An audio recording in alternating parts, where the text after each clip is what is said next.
Chapter 29, Almost There, by Justin Rosales. With 4 weeks left until the workshop, my life became really hectic. I just spent $940 on a plane ticket and my supplies were running low. To save money, I would buy large pizzas and portion them to last me for days. I'd hoped that my coursework would lessen as the semester went on, but the complete opposite had occurred. To have enough time to work at the deli, go to class, and work in my research lab, I had to sacrifice some homework. There were days where I would go through my assignments and just calculate which ones were worth the least amount of points. I chose to sacrifice those points in exchange for a little bit more time. Usually, I'm a very good student, but I had never been so overwhelmed in my entire life. Practically deciding which assignments were worth completing seemed like my only option. Sadly, there was no more time for my Iceman training either. My last exercise was a run downtown in the snow. Even though I had raised all the money I needed to attend the workshop, I wasn't ready to lift my hands in victory just yet. There was still a lot of schoolwork that needed my focus, and the only time I had to relax was when I was dishwashing. The work had become second nature and gave me an opportunity to free my mind. I guess you could say that it was somewhat therapeutic. It definitely helped maintain my sanity during those busy days. With 3 weeks left, I turned in my 2-week notice to the deli. I plan to use the extra time during the last week to finish studying for my finals, which were all rescheduled for that Tuesday. I also had 3 research papers and 2 online assignments to turn in the day before those finals. Time was running out, fast. The amount of work that I had to do made Poland just seem so far away. On April 10, 2010, an aircraft of the Polish Air Force went down in Russia. Many Polish political leaders died that day in the crash, along with the president and his wife. When I first heard of the disaster, I thought it was quite a coincidence. In all my years, I'd never heard of Poland ever being mentioned in the news, yet a little under 3 weeks before my trip, the Polish president died in a plane crash. It seemed like a bad sign. Skeptical, I called my parents and told them the news. They thought I was joking at first, but once they realized my serious tone, they became worried. Immediately, they started telling me about how the streets of Poland would probably be in utter chaos and that my safety was now compromised. I calmed them down by sending Wim an email. He told me that we would be fine because we would be in a very secluded part of Poland, away from large groups of people. That didn't settle my parents' stomachs, but they did let it go.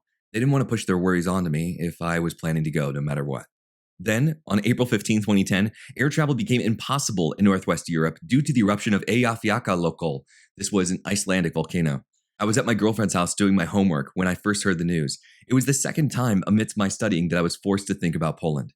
No one knew how long the planes were going to be grounded. Tons of people were stuck and unable to fly to their destinations. I hadn't predicted such extreme circumstances. All I could do was hope that the planes would be able to travel again in time for my flight. 6 days later, my hopes were answered and air travel was possible again. The eruption and temporary grounding of flights caused my parents to become more desperate. Even though they didn't have the money, they offered to reimburse me if I decided to stay. They believed that the planes being grounded in Europe was a sign that I shouldn't go.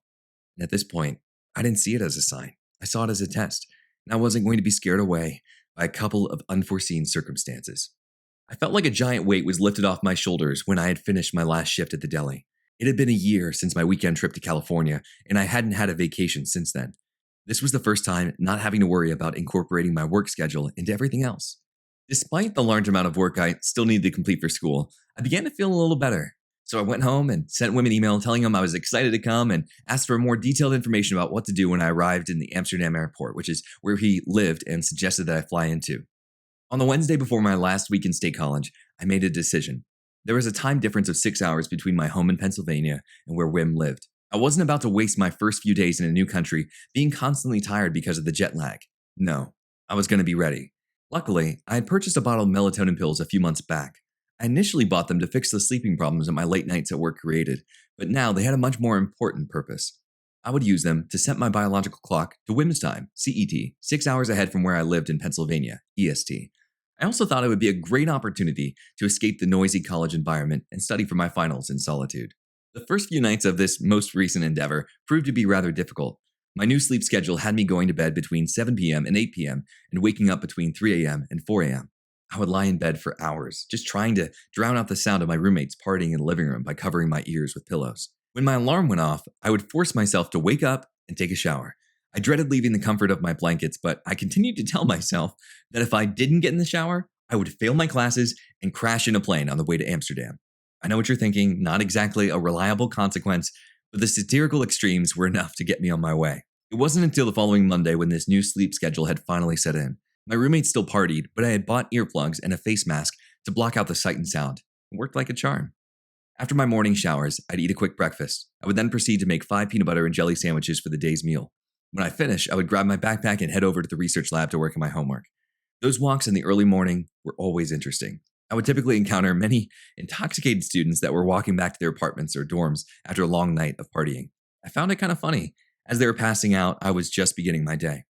When I would arrive at the Moore building, I'd take the elevator up to the 4th floor and go to my little cave. The room I worked in was extremely dusty, full of storage, and had no windows. Some nights, I felt like I was locked in a prison. I had no concept of time except for the watch that I wore on my wrist. And the only thing I really remember clearly from those days was the overabundance of peanut butter and jelly sandwiches. I'm surprised that I can still manage to eat them today. Luckily, my friend Dave was also stressing over finals. He joined me in Moore for a few hours during those late nights. It was nice to have company. It reminded me that there was more to life than working and studying for school, which was my life for those previous few months. Studying those few nights with Dave made my schedule bearable.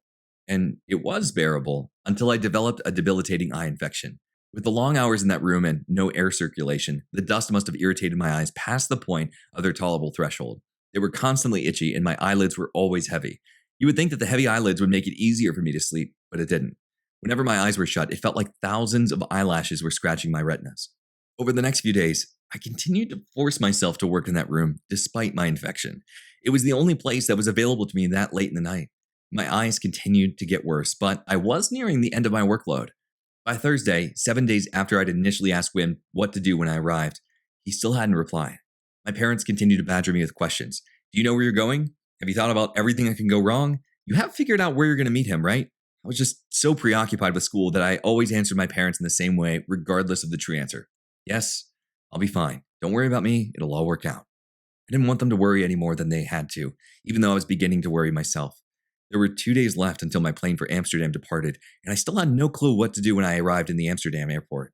Finally, on Tuesday, minutes before taking my exams, I received this email from Wim. Tuesday, April 27th, 2010, 7:42 a.m. Okay, Justin, I will be waiting at the gate past customs. Right on, Wim. What? That was it? So much for the explicit detail about what I was supposed to do. What if something went wrong and there was no way for me to get a hold of him? I was frantic. I later found out that he was extremely busy traveling and hadn't had time to check his email, which, for me, just terrible timing, I guess. Anyway, I received the email as soon as it came in, so I immediately sent one back to him asking for a phone number where I could reach him if something went wrong. And luckily, I got a response a few minutes later. My nerves eased and my worries washed away. Of course, most of the questions my parents asked were left unanswered, but at least I had his phone number. Seconds after his reply, I packed up my things and left for my exams. There were 3 tests total that I had to take in a matter of hours, but I wasn't worried anymore. The stress was gone. There was no more time for me to go back to the books and review the information. Knowing that there was no more studying for the rest of the semester lifted a giant weight off of my shoulders.